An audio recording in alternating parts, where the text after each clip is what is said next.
De l'eau. C'est du Genepi, c'est ça? Non, c'est de l'eau. On va pas dire ce que c'est. T'es prêt?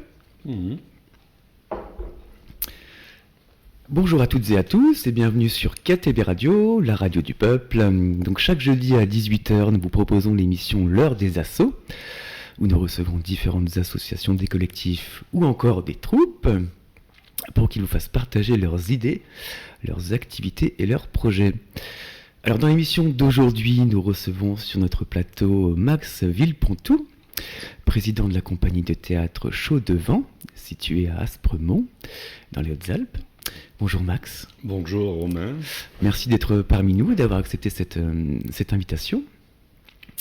Alors pour introduire l'émission et le sujet, j'aimerais que tu nous dises en quelques mots les activités de la théâtre de manière générale, les objectifs, ce que vous faites tout simplement, en quelques mots, et on y reviendra tout à l'heure. D'accord. Si tu veux, la compagnie Chaud de Vent a été créée en 2017. Actuellement, nous sommes une troupe d'une dizaine de comédiens-lecteurs. Alors, je dis comédiens-lecteurs puisque je vais développer un petit peu les activités de l'association, ou plutôt de la compagnie. Donc, je dirais qu'il y a trois grands courants. Il y a le courant théâtre, donc avec des adaptations de pièces ou des pièces déjà écrites. Il y a la lecture à voix haute, ce qu'on appelle, accompagnée souvent d'un support musical, donc on appelle ça des lectures musicales. Ce sont essentiellement des adaptations de livres. Je rentre dans les détails après si tu veux bien. Et il y a une partie stand-up. Alors j'aime pas ce terme, show. Voilà, et là c'est ton serviteur qui, au sein de la troupe, disons, accomplit ce genre de prouesse, en quelque sorte. Voilà. Mais du coup, c'est quoi la différence, par exemple, entre le stand-up et une représentation, on va dire, humoristique d'un interprète, ouais. Alors, c'est quand même il y a une différence quand même assez énorme. C'est-à-dire, si tu parles du théâtre, une pièce de théâtre, il y a un apprentissage du texte et surtout une rigueur de l'application de ce texte. Tu ne peux pas trop y déroger, puisque tu as d'autres partenaires sur scène avec toi et avec des répliques, donc tu te dois de rester fidèle au texte.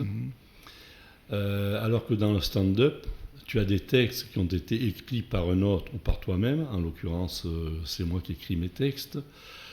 Tu restes bien sûr fidèle au texte que tu as écrit, mais tu peux te permettre d'y déroger, tu peux te permettre d'improviser, tout ça parce que tu joues beaucoup plus avec le public. Voilà. Dans le stand-up, tu joues beaucoup plus avec le public, alors qu'au théâtre, bien sûr, tu joues avec le public, mais essentiellement, tu joues avec les autres.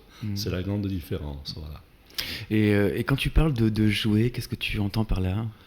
Bien, jouer, c'est-à-dire sortir de ton propre personnage dans la vie de tous les jours et te mettre dans la peau d'un personnage nouveau. Voilà. Donc, si tu es au théâtre, tu vas essayer, je dis bien essayer parce qu'on n'y arrive pas toujours, c'est toute la difficulté de rentrer en quelque sorte dans la peau du personnage que tu interprètes. Et si tu as un stand-up, là aussi, en fonction des sketchs que tu interprètes, tu vas devoir te mettre dans la peau de chaque personnage que tu représentes à travers tes sketchs. Après, quand je disais jouer, j'entendais jouer avec le public. Alors, comment on joue avec le public, justement ? Bonne question. Alors, jouer avec le public au théâtre, je dirais que c'est essentiellement entendre les rires, entendre le public qui manifeste. Ça te donne une forme d'émulation et ça te nourrit sur scène, mais tu ne peux pas échanger avec lui. Tu es obligé, encore une fois, je me répète, de rester fidèle au texte que tu as appris par rapport au rôle que tu occupes sur scène. Alors que dans le stand-up, tu peux te permettre d'échanger avec le public, d'improviser, d'avoir une forme de dialogue qui n'est pas du tout prévue dans ton spectacle, en te servant, alors j'aime pas ce mot, ça peut paraître péjoratif, mais en utilisant plutôt des gens dans le public, soit d'en faire des complices, soit d'en faire des gens dont tu vas te moquer gentiment, voilà. Mais c'est ça le jeu aussi du stand-up, de sortir du cadre d'une représentation classique, je dirais. Alors si tu veux bien Max, on va faire une petite chronologie Oui. des activités de la troupe. Alors vous avez créé Chaud Devant en 2017. Oui. Mais il y a eu on va dire, des activités auparavant qui ont amené à cette création, tu m'avais dit en préparant l'émission. Alors oui, si tu veux, après je développerai un petit peu quand même ce que nous avons fait depuis 2017, parce que nous avons eu quand même moult représentations. Moult. Moi j'aime bien le mot moult. Oui, on l'utilise pas assez souvent, moult. Qui est invariable, voilà. D'ailleurs, souvent on moult le café, mais ça n'a rien à voir. Une vanne à 2 balles. J'ai une amie qui me dit souvent, tu as un humour de potache. Ce à quoi je lui réponds, potache au vermicelle. Ouais. Ça c'est fait. Alors, ensuite, bon appétit pour ceux qui écoutent. Merci. Pour revenir sur Chaud Devant, j'avais créé, enfin je dis oui, j'avais créé parce que c'est moi qui l'ai créé, une troupe qui s'appelait Dernière Minute, il y a environ une quinzaine d'années de cela. Dernière Minute qui a très bien marché pendant très longtemps avec de nombreuses représentations. Et pour diverses raisons sur lesquelles je ne vais pas revenir aujourd'hui, j'ai quitté cette troupe pour créer Chaud Devant. Voilà. Si tu veux bien que je parle des activités de Chaud Devant. Ouais, vas-y. Ouais. Alors nous avons eu, je prends mon papier pour ne rien oublier, pour ne pas froisser mes collègues comédiens. Nous avons eu en premier spectacle Le mec de la tombe d'à côté, qui est une lecture musicale adaptée du livre de Caterina Mazzetti, donc qui est assez connu. Il y avait 3 lecteurs sur scène, donc un narrateur et 2 autres lecteurs, pardon. Voilà. Ensuite, nous avons joué, il y a eu le One Max Show. Voilà, donc comme cela l'indique, stand-up par ton serviteur. Ensuite, il y a eu une pièce de théâtre, Le CV de Dieu, qui est tiré d'un livre de Jean-Louis Fournier, pardon. Donc l'histoire est assez cocasse, assez drôle et assez originale, pardon. C'est Dieu qui s'ennuie souverainement. Et il se dit qu'il devrait aller chercher du travail sur Terre. Donc il envoie un CV, une lettre de motivation. Il est reçu par une DRH. Et la pièce commence à ce moment-là. Il y a un entretien totalement loufoque entre une DRH et Dieu. Voilà. Ensuite, il y a eu une lecture musicale, Antoine et Isabelle. Alors Antoine et Isabelle, c'est tiré d'un livre de Vincent Borel, qui est un enfant du pays, qui a écrit un livre qui traite essentiellement de la guerre d'Espagne et des réfugiés espagnols. Pourquoi nous l'avons adapté, ce livre? Parce qu'il est très émouvant. C'est la rencontre de 2 familles. Et il y a une partie qui se passe au Pont La Dame, à Aspres-sur-Buëch, où il y avait un camp de réfugiés espagnols. Donc ça a touché de nombreuses personnes locales voilà, qui ont été émues par cette histoire. Ensuite, il y a eu dernièrement, alors je fais court parce qu'il y a eu le Covid au milieu, comme beaucoup de gens, on a été obligé de s'arrêter. Il y a eu, là on a arrêté il n'y a pas longtemps, Joueurs de mots. Joueurs de mots, c'est du théâtre, c'est un ensemble de scénettes, avec comme acteur du Raymond DeVos, il y avait Jean-Michel Ribes, il y avait Grand Corps Malade, il y avait un texte de Marie Dariussec. Et ce spectacle était agrémenté de chansons de Bobby Lapointe. Voilà. Donc ce spectacle a pris fin en juillet, à ma connaissance, après une dizaine de représentations. Nous avons enfin, ça a été une demande d'une médiathèque locale, nous avons monté à la fin de l'année un spectacle sur Molière pour fêter son anniversaire. Sur la vie de Molière? Alors, on n'a pas voulu faire essentiellement la vie de Molière parce que tout le monde l'a fait. On s'est plutôt arrêté à sa jeunesse et à son adolescence pour montrer que ça l'avait énormément formaté sur sa vie d'écrivain et de comédien. Donc on s'est plutôt axé là-dessus. Et pour pas que la lecture soit trop rébarbative, on a essayé de sortir de la lecture et d'agrémenter avec quelques scénettes tirées de pièces de Molière. Et là, il y a eu plutôt une partie théâtrale. Donc il y avait de la lecture, du théâtre et un peu de musique également. Voilà. Donc ça a été une commande qu'on a exécutée pour une médiathèque, et du coup on l'a joué après dans d'autres endroits. Voilà. Et donc là, ce sont des activités depuis 2017, pardon. Oui. On va parler de ce que vous faites aujourd'hui, dans quelques instants. Mais j'aimerais revenir sur deux petites choses. Des questions qui me viennent à l'esprit tout de suite. Alors tu m'as dit le mec de la tombe, par exemple, c'est une lecture musicale. Oui. Donc du coup, il y a des personnes qui lisent, il y a des musiciens. Donc vous travaillez avec des musiciens aussi ? Alors, il y a deux formules, là aussi. Dans le mec de la tombe d'à côté, nous avions trouvé, donc il y avait un narrateur, je ne sais pas si tu connais l'histoire, le mec de la tombe d'à côté. Là, je peux développer rapidement. Le mec de la tombe d'à côté, donc de Caterina Mazzetti, c'est un très beau livre, très original. C'est l'histoire d'une fille très cultivée qui travaille dans une bibliothèque et qui va sur la tombe de son mari, je crois me souvenir, qu'elle a perdu. Et elle rencontre dans ce cimetière un agriculteur, lui qui vient sur la tombe de notre cher également, mais je ne me rappelle plus exactement. Et c'est ces deux personnes qui sont qui vivent dans des mondes totalement opposés, ils tombent amoureux. Et donc c'est leur histoire qui est développée avec toute l'évolution de leur amour et de leur complicité. Donc il y a un narrateur, un petit peu, je dirais, à l'extérieur de la scène, parce que la scène est essentiellement représentée par un banc sur lequel les deux lecteurs se posent dès le début du spectacle et échangent. Voilà. Et le narrateur est là pour soutenir les dialogues. Voilà. Et pour répondre à ta question, parce que des fois je diverge, mais je reviens quand même. Combien ? Combien ? Diverge. D'accord. Oui, c'est mon fantasme. Et pour répondre à ta question, nous avions eu la chance de trouver une musicienne hors pair qui était à la fois accordéoniste et saxophoniste. Ça veut dire qu'elle maniait aussi bien l'accordéon que le saxo, bien entendu. Et elle nous avait proposé d'illustrer ce spectacle grâce à un soutien d'accordéon et de saxo en fonction des moments du spectacle. Donc c'était très riche.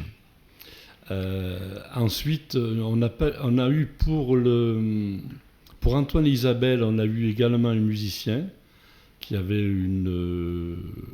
il avait un piano électrique, autant que je me souvienne. Donc là aussi, ils étaient in situ. Et pour Molière, inutile de te dire qu'on voulait retrouver quand même des morceaux de l'époque, Lully en particulier, difficile de le faire revenir. Donc là, on a trouvé la formule du préenregistrement avec quelqu'un qui lance les morceaux sur scène. Voilà.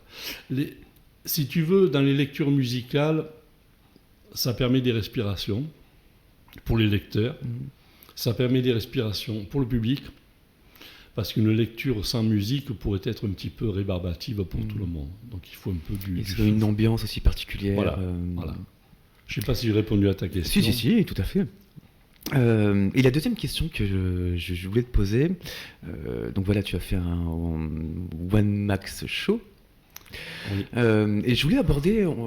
je le fais toujours d'ailleurs, actuellement. Alors c'est pas le deuxième ? Oui, c'est le 2 Max Show.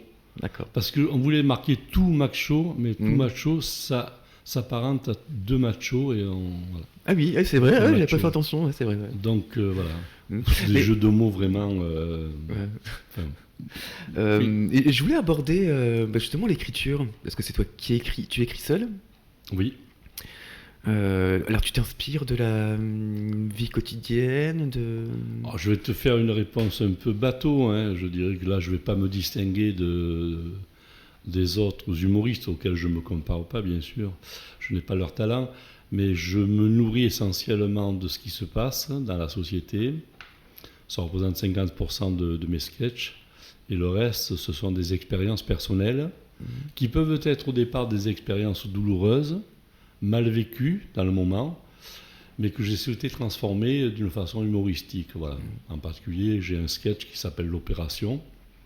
Eh bien, j'ai tourné cet épisode de ma vie qui n'est pas très gai, qu'un moment de souffrance par quelque chose que j'espère être humoristique. Voilà.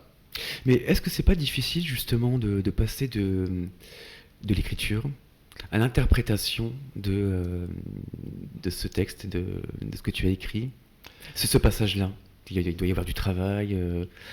Ce sont deux phases, tu t'en doutes, enfin j'enfonce des portes ouvertes en te disant ça. Ce sont deux phases totalement différentes. Encore une fois, je ne veux pas me mettre trop en exergue et faire passer pour quelqu'un d'important. Donc les sketchs, je les écris parce que j'ai une idée, j'aime bien le mot fulgurance, alors je l'utilise. J'ai une fulgurance qui arrive, donc ensuite cette idée de base, bien sûr, je l'habille, parce que j'ai l'idée qui est là, mais l'idée, ça ne suffit pas. Donc il faut ensuite l'habiller, c'est tout le travail d'imagination, de création. Et une fois que je l'ai écrit, comme je l'ai écrit, il est déjà quelque part en mémoire, puisque c'est en amont de l'écriture. L'écriture me permet simplement de le figer, et ensuite, de cette phase-là d'écrivain, entre guillemets, je passe à la phase du comédien qui va donc jouer la lecture, qui va jouer, qui va interpréter ce qui est écrit. Donc là, je change de casquette complètement et je me mets ce qu'on appelle en scène, je deviens, entre guillemets, l'acteur. Voilà. Et c'est plus, du coup, facile justement d'interpréter tes propres textes du coup, une situation que tu aurais pu vivre ou que tu as vécue, plutôt qu'un texte que tu connais. Alors, pour le show, je ne peux pas te répondre parce que j'ai toujours interprété mes propres sketchs, mes propres textes. Après, on retombe dans le théâtre, où là, effectivement, on joue des pièces qui ont été écrites par d'autres, voilà, ou des livres qu'on a adaptés qui ont été écrits par d'autres. Je ne sais pas si c'est la réponse que tu attendais, mais enfin, voilà. Alors voilà, c'était les activités antérieures, on va dire. Oui. J'aimerais qu'on parle d'aujourd'hui. Et comment est structurée votre association, les personnes qui œuvrent à vos côtés. Alors tu m'as dit il y avait 10 comédiens, c'est ça? 10 comédiens lecteurs à peu près, voilà. Donc oui, on a chacun a sa propre activité, si je puis dire, hein, puisque, bon, encore une fois, comme je te dis, il y en a qui sont plutôt axés sur la lecture, d'autres sur le théâtre. En ce qui me concerne, théâtre et show.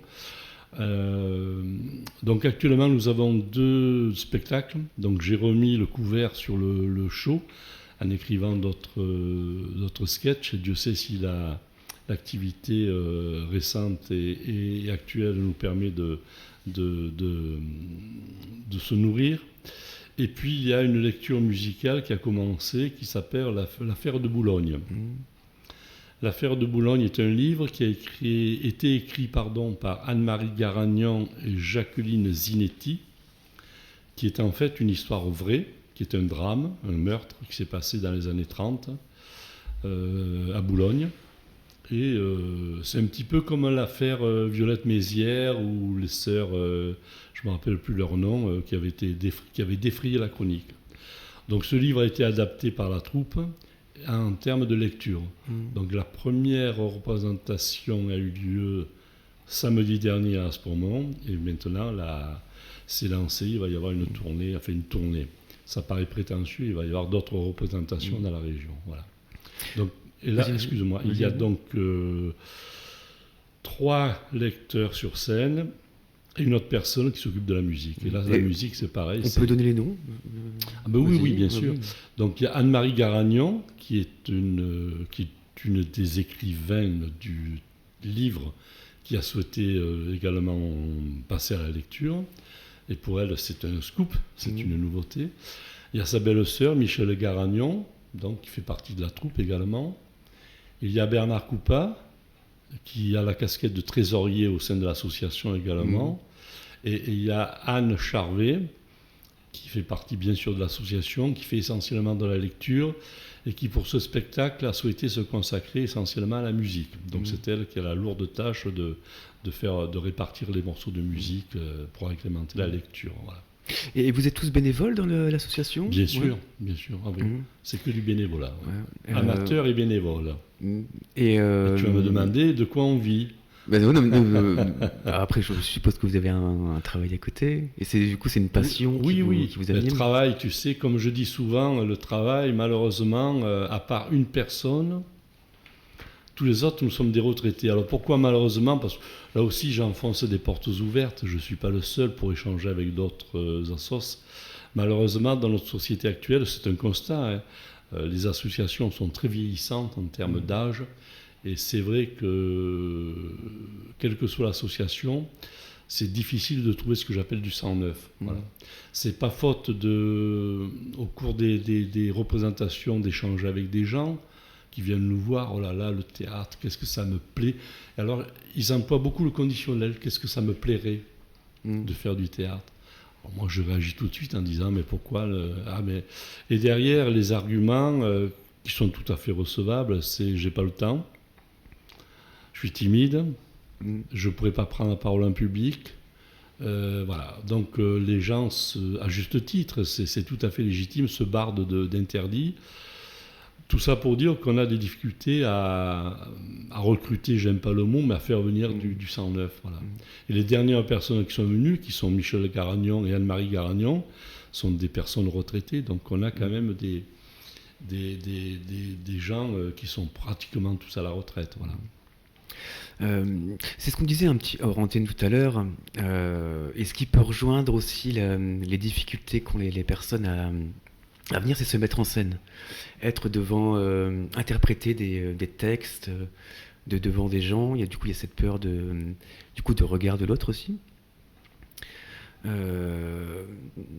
Et c'est assez compliqué ça aussi, justement de franchir la porte. Et se mettre un petit peu à nu comme ça. Je peux te répondre par une parabole. Il y a de nombreux comédiens, sans se voiler la face, qui disent qu'ils ont vaincu leur timidité grâce au théâtre. Il y a, bon, je ne citerai pas de nom, mais il y a beaucoup de comédiens.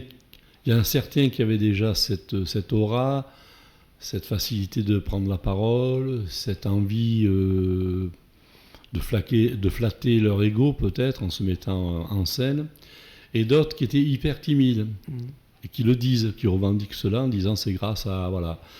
J'irai pas jusqu'à dire que c'est une forme de thérapie, mais pour certaines personnes, oui. Un médicament. Oui, j'aime bien le mot thérapie, c'est peut-être plus souple. On peut y mettre ce qu'on veut derrière. Le médicament, ça me fait un peu plus peur. Je préfère l'homéopathie. Et dans ces cas-là, oui, ça peut être une forme de combattre peut-être une forme de timidité, voire d'inhibition. Je ne sais pas si j'ai répondu à ta question, mais là où tu as raison, c'est franchir la porte. Il y a 2 portes à franchir. Il y a la première porte, de venir dans une troupe, et la deuxième porte, après avoir répété un texte, c'est de se mettre en situation et d'arriver sur scène pour jouer. Ce sont 2 choses distinctes. Et vous tournez du coup exclusivement dans le sud de la France? Même pas sud du département. Sud département. En termes de troupe amateur, on a quand même une question de gestion au niveau des frais. Et on peut pas, à moins qu'on soit invité, ce qui est rare, on ne peut pas se permettre de partir dès qu'on sort du département. Ça représente des frais très importants, des frais de déplacement, des frais de restauration, des frais d'hôtellerie éventuellement. Donc on avait participé avec mon ancienne troupe, on avait participé à un festival et on était parti dans la région d'Arles, mais là il y avait beaucoup de frais qui étaient pris en charge. Mais sinon, c'est très difficile pour une troupe amateur de se déplacer hors département. Mais on a déjà de quoi faire. Tu vois, déjà, mon show, pour parler de celui-ci, j'ai une dizaine de représentations prévues dans le sud du département. Pour les prochains jours, hein, c'est ça? J'en ai déjà 4 et il y en a d'autres qui vont arriver. Tu peux donner les dates? Oui, volontiers, c'était prévu. Vas-y, c'est le moment. Dans ce qui me concerne, enfin le show, pardon, je dis pour faire le distinguo avec les autres, j'ai une complice sur scène, donc, qui me donne quelques répliques et quelques réparties, ça agrémente le spectacle. Donc nous serons, je vais dire nous, Et en fait, il y a une troisième personne qu'il ne faut pas que j'oublie, parce qu'il y a le technicien. Nous avons la chance d'avoir trouvé un professionnel qui est un technicien hors pair en termes de... Alors, il ne fait pas, il fait juste la lumière, puisqu'on parle a cappella.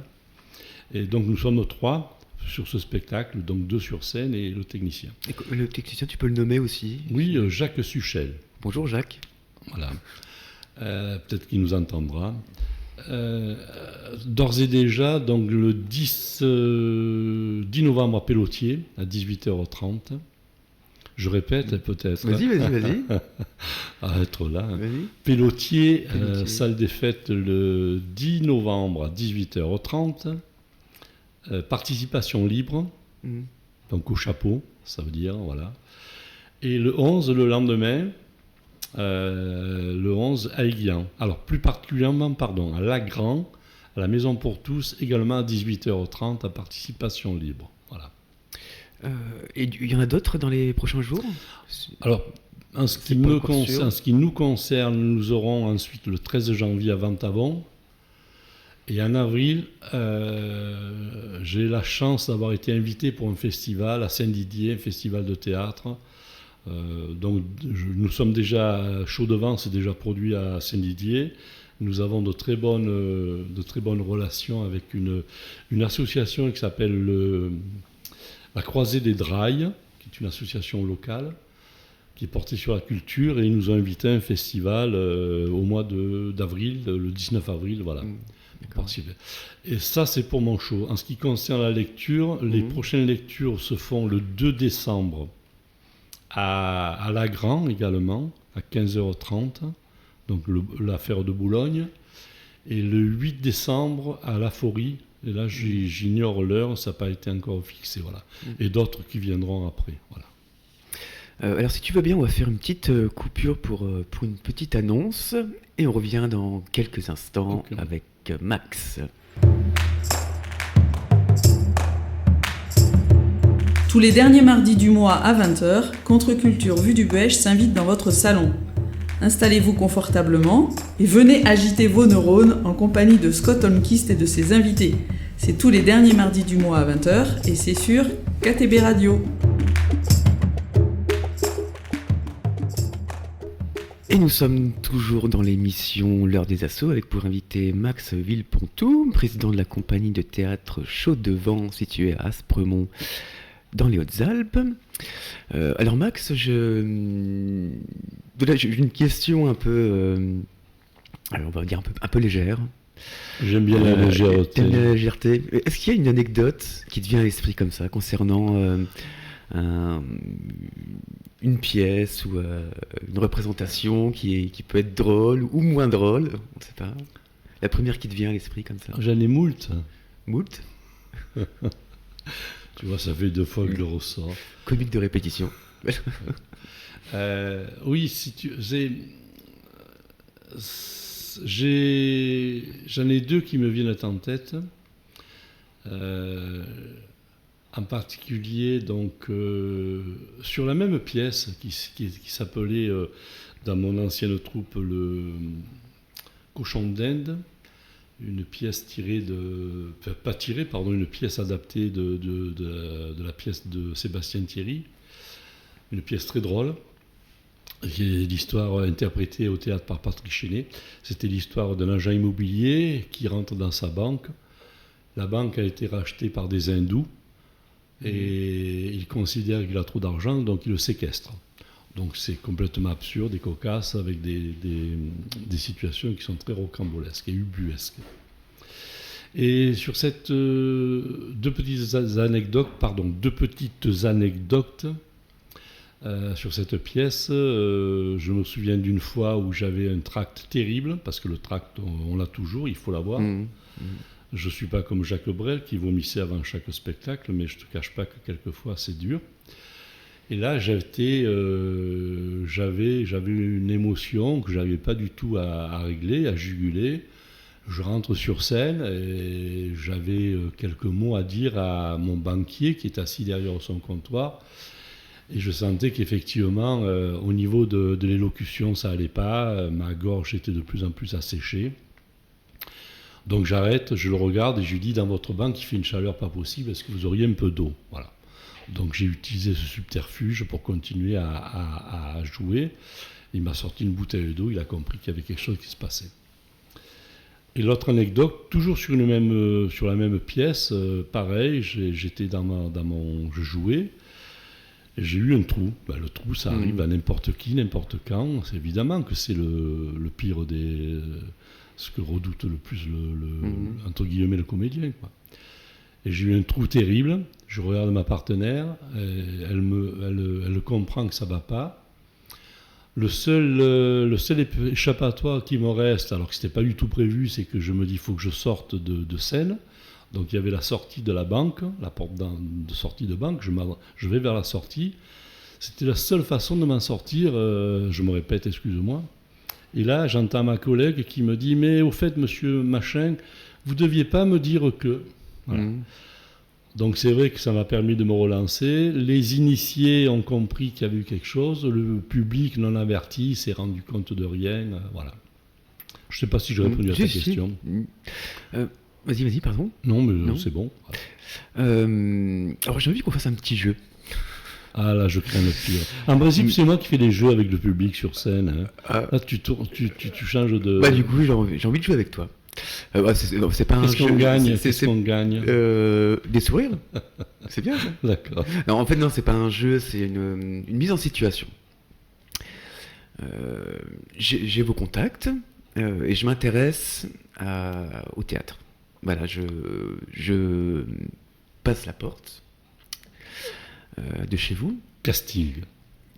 Vous faites un casting? Non. Donc il y a des boutons, on appuie. Ah oui, casting, oui, on te fait lire Cyrano de Bergerac, après du Shakespeare, enfin c'est très lourd. Oui, mais je plaisante.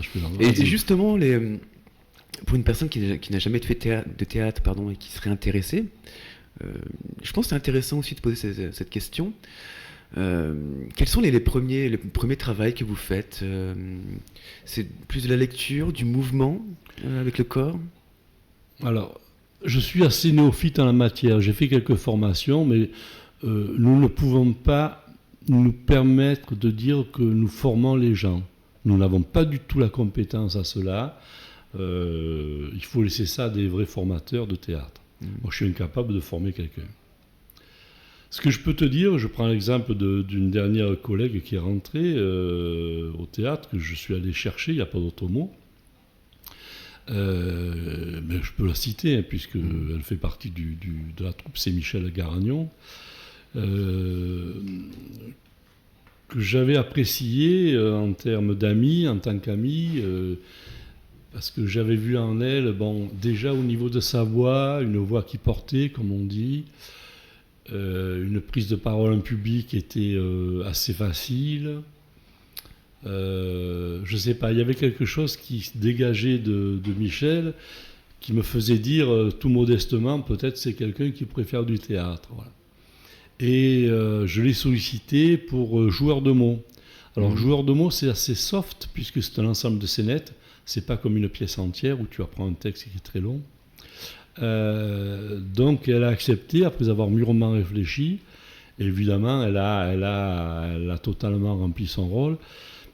Mais pour répondre à ta question, si la personne aujourd'hui, si la personne arrive déjà avec un bagage, je dirais qu'on va lui donner quelques conseils de base, mais des conseils vraiment faciles, pour occuper l'espace, pour porter sa voix, pour regarder le public et pour regarder également le partenaire, pour ne pas tourner le dos, des choses de base. Mais si la personne est vraiment néophyte, alors on n'en a pas trouvé jusqu'à présent. Si une personne voulait faire du théâtre et qu'on se rende compte qu'elle a une motivation terrible et que par contre elle n'a pas de base, moi je me permettrais de lui dire d'abord qu'elle aille faire une formation parce que nous ne sommes pas du tout capables de la former. Voilà. Donc déjà lui faire assister à des répétitions pour savoir comment elle sent le climat, comment elle sent la troupe, parce qu'il faut d'abord qu'elle sente entre guillemets si ça lui plaît ou non. Et ensuite, si vraiment elle n'a jamais fait de théâtre, faire une formation avant toute chose. Voilà. Et les durées de répétition Ou ça dépend les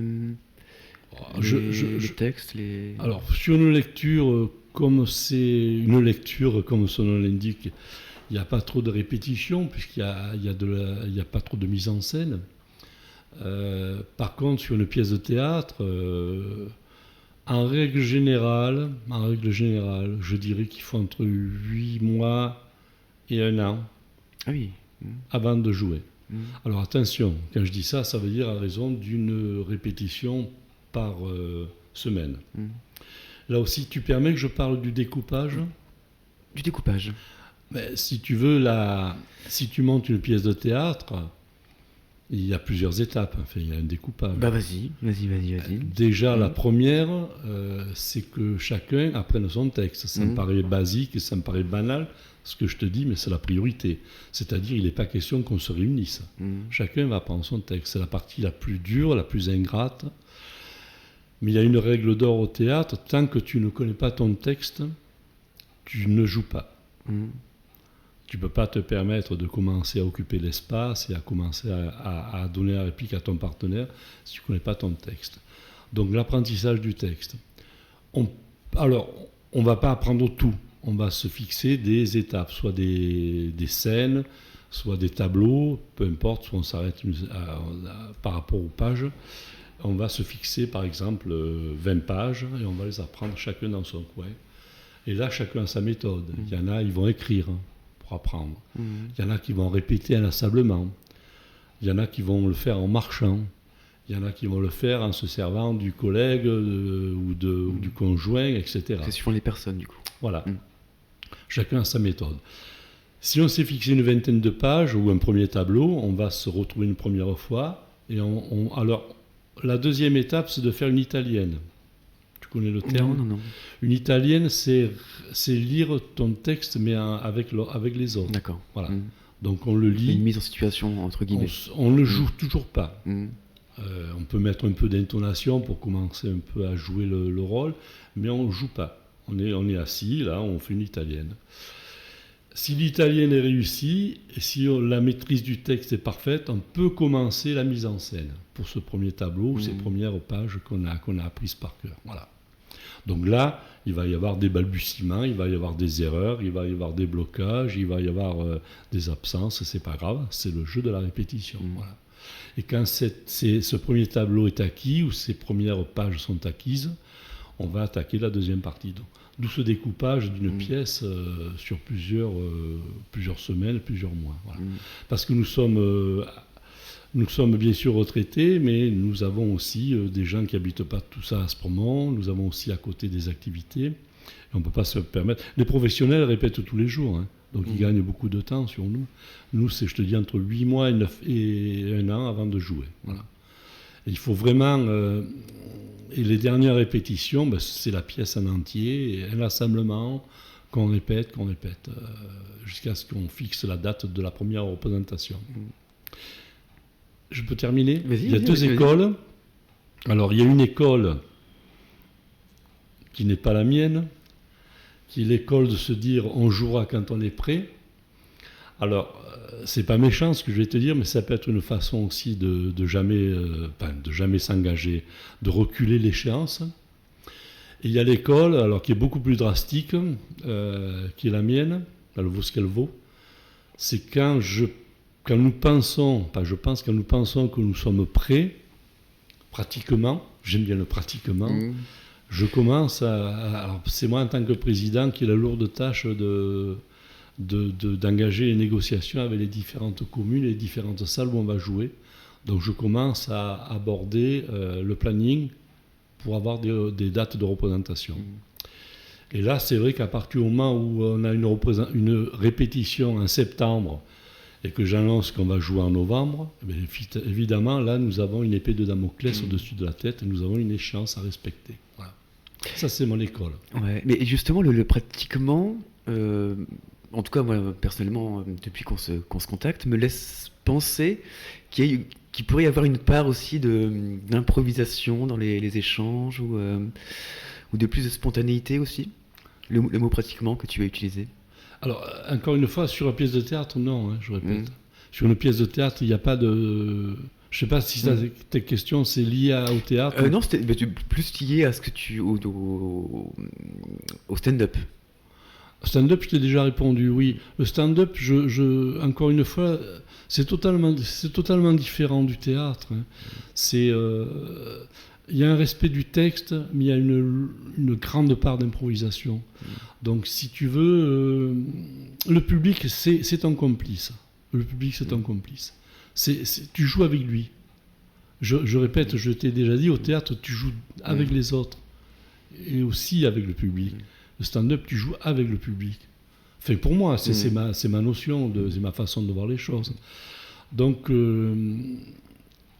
on en parlait en off, je peux le dire tout à l'heure, et tu me disais que toi, tu aurais plus de mal à faire du stand-up que du théâtre, si je t'ai bien compris. C'est ça, ouais.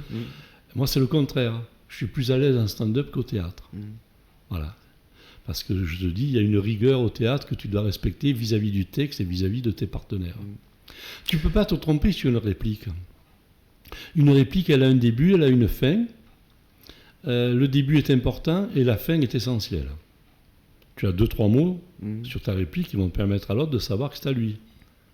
À l'intérieur, bon, je dirais de façon grossière, tu fais un peu ta tambouille. Tu dis les mots essentiels qui portent la réplique, mais tu peux un peu t'en accommoder. Sans dénaturer le texte non plus. Sans dénaturer le texte. Mais si à la place du mot boulot, tu dis le mot travail, je veux dire, ça ne va pas changer. Par contre, à la fin de la réplique, si tu dis le mot travail, que c'était le mot boulot, si l'autre il sait que c'est boulot que tu démarres, voilà. Tout ça, c'est un artifice. D'où le fait d'apprendre aussi quelque part le texte de l'autre. Voilà. Mais merci. Hein. Tu vois que tu peux faire du théâtre. Bah oui, peut-être. Hein. D'où le fait d'apprendre des fois aussi le texte de l'autre. Vas-y. Je peux faire une aparté. Je t'ai pas dit quelque chose également, c'est que dernièrement, il y a un mois de cela, j'ai été sollicité par un copain qui a une troupe de théâtre qui s'appelle le Persifleur, je peux le citer, Olivier Pétry, qui est un bon copain à moi, qui m'a sollicité parce qu'il a une pièce qui tourne actuellement, qui s'appelle La Maison du Druide, et qui, dans sa troupe, a un comédien, malheureusement, qui a dû s'arrêter. Donc il m'a demandé, au pied levé, de le remplacer. Ça, c'était fin septembre. Il m'a dit, est-ce que tu peux le remplacer ?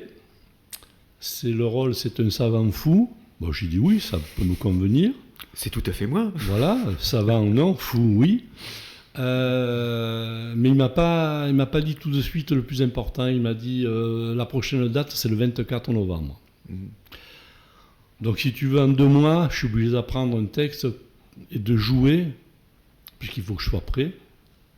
Ce que je fais normalement sur 6 mois ou 8 mois. Voilà. Donc là, toutes les phases dont je t'ai parlé tout à l'heure, je suis obligé de les faire en 2 mois. Et donc plus rapproché du coup. Voilà. Donc j'apprends, je joue, j'apprends, je joue, j'apprends, je joue. Voilà. Et c'est un bon travail de mémoire aussi. Comment ? C'est un bon travail de mémoire.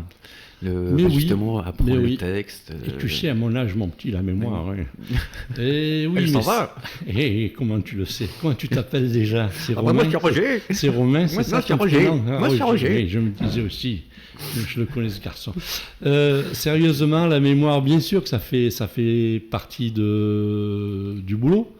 Et c'est une des parties, c'est une des fondations. Quoi. Pardon, je te coupe parce que ta réplique, c'était travail, et pas boulot.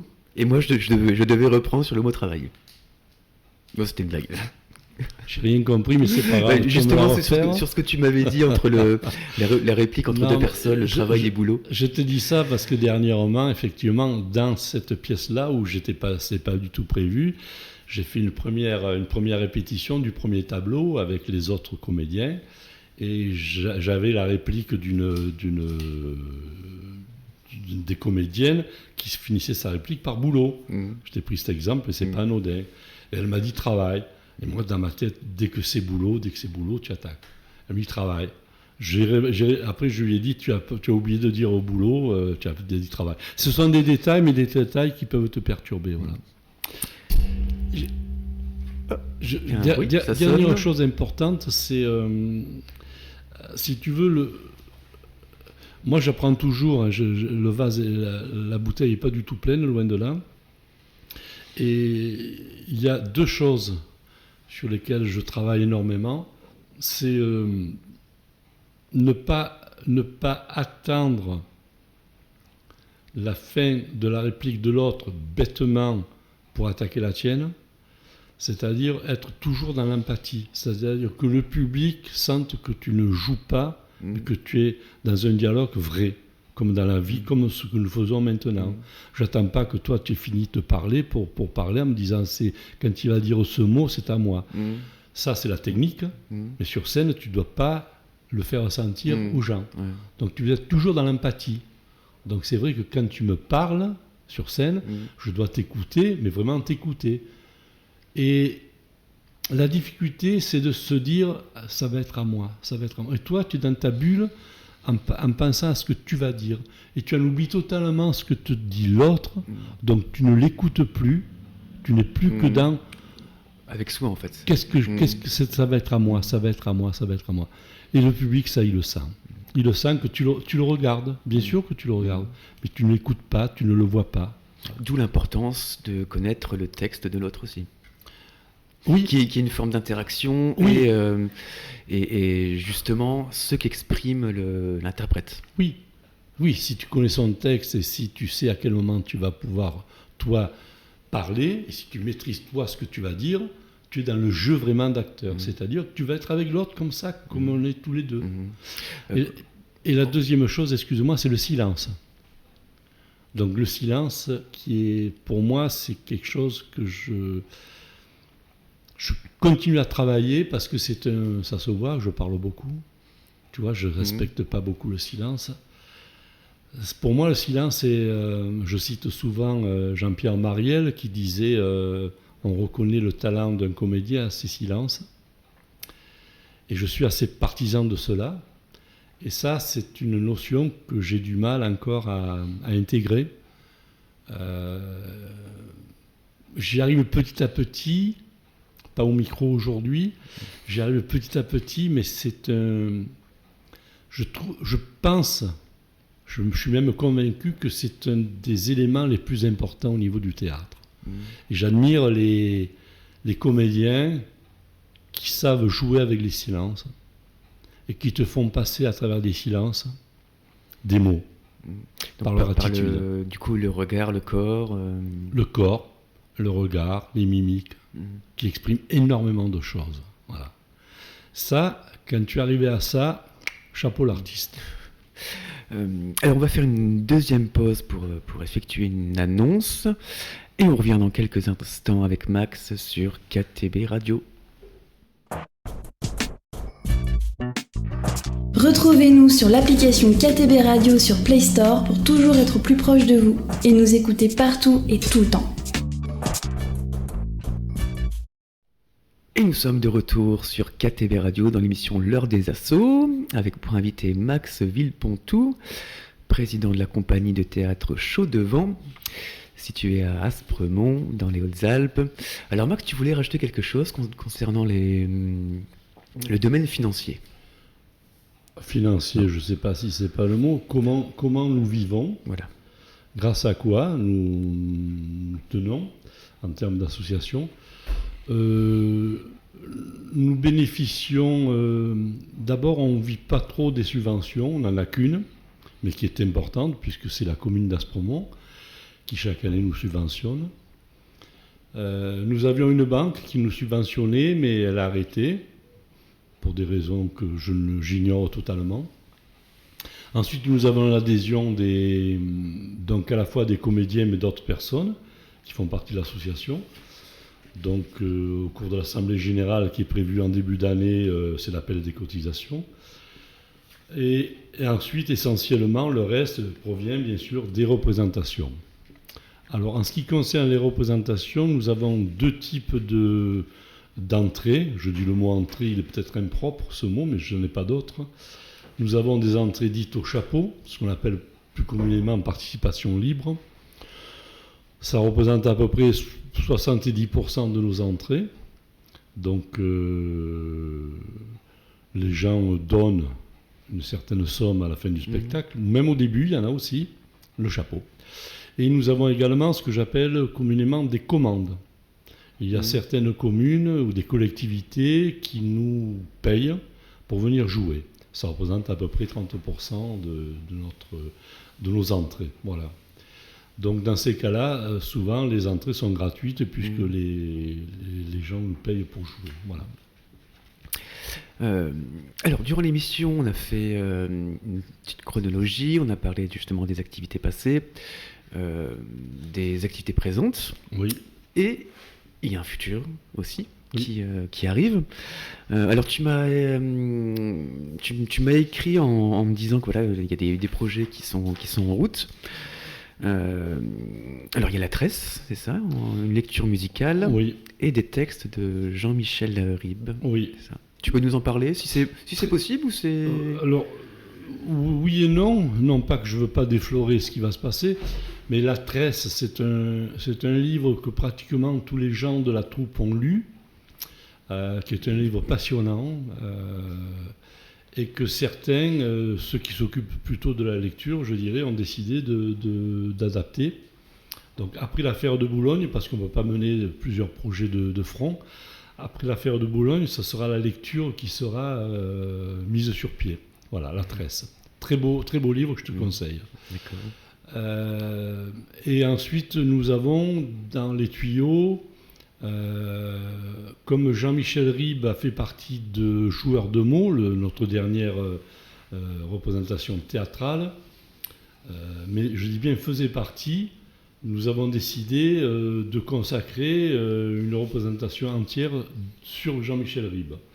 En particulier, théâtre haut et théâtre bas, qui est un ensemble de petites scénettes très humoristiques et très originales. Voilà. Donc ça, c'est le deuxième projet. Mais il se fera quand ces spectacles en cours seront terminés, parce que là aussi, on n'en a pas parlé, mais c'est toute la difficulté d'à la fois de répéter, ensuite de jouer. Et c'est quand on commence à ce qu'un spectacle tourne rond, parce que les premières représentations sont souvent, comme on dit vulgairement, on essuie les plâtres, il y a toujours des imperfections. Je ne dis pas qu'à la fin il n'y en a plus, mais on essaie de s'améliorer. C'est quand le spectacle commence à bien rouler, bien tourner, qu'on peut envisager de mettre en place, je ne sais pas si c'est clair ce que je dis, un nouveau spectacle et enclencher des répétitions pour un nouveau spectacle. Étape par étape, c'est ça. Tu as tout à fait... Donc tu es à l'écoute, finalement. Finalement, en fin de compte, on ne dirait pas comme ça. C'est bien, tu t'es pas assoupi, c'est bien. Hein. Comment on peut te contacter, vous contacter? Il y a un numéro. Je rigole parce que souvent on me dit pourquoi tu passes sur Facebook, pourquoi vous n'avez pas de site. Alors c'est vrai qu'on est un peu, je vais employer une expression vulgaire, on est un peu à la ramasse de ce côté-là. Je me fais souvent gentiment engueuler en me disant mais pourquoi tu passes sur Facebook, pourquoi tu n'as pas un site, voilà.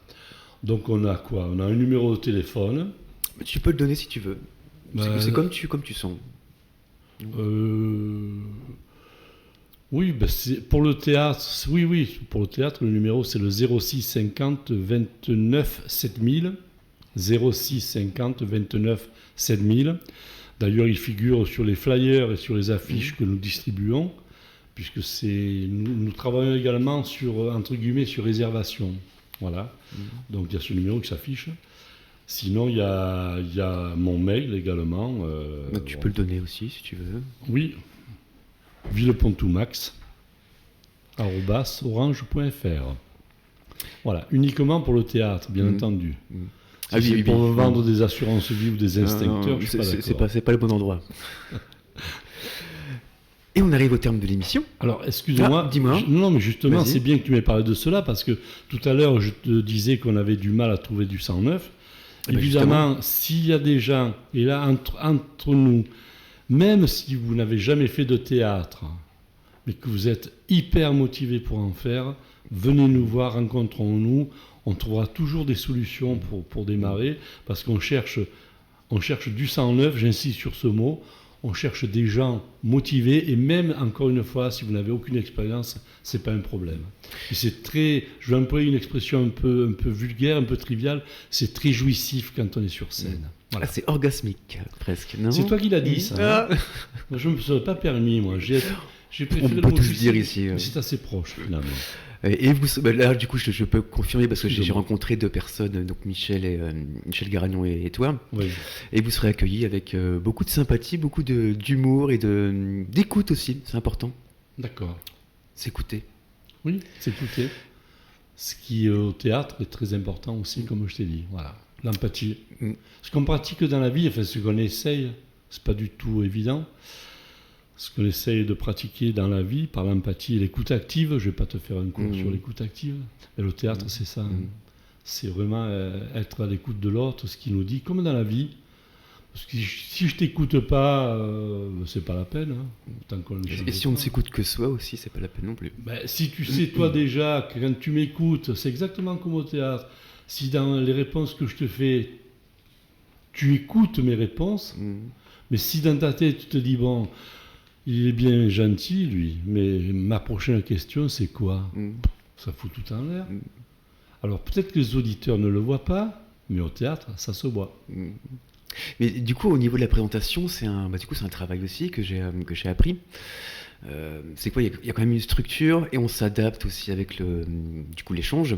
Oui. Mais toujours avoir une question de rechange derrière. Toujours avoir une sorte de projection sur les possibilités de questions. Ça, c'est une petite anecdote Parce de que tu ne sais pas présentation. où l'autre va aller. Hein. Toi, tu poses une Et question. toujours garder une question en réserve. Alors, soit après tu recentres, parce qu'il diverge trop, n'est-ce pas? C'est ça. Il faut que tu converges en un seul mot. Mais je comprends qu'il faille que tu aies toujours Une une petite structure, quoi qu'il arrive. petite roue de secours, là, C'est une ça. rustine. Mm. Parce que si l'autre il t'échappe, il faut le. Pour le suivre après, c'est compliqué. Voilà. Tu en as certains, pour les suivre, ils s'éloignent vite. Hein. Surtout en montagne, pour Oui. les fans du Tour de France. Oui. Oui. On diverge encore. Là. Et ben on va arriver au terme de l'émission.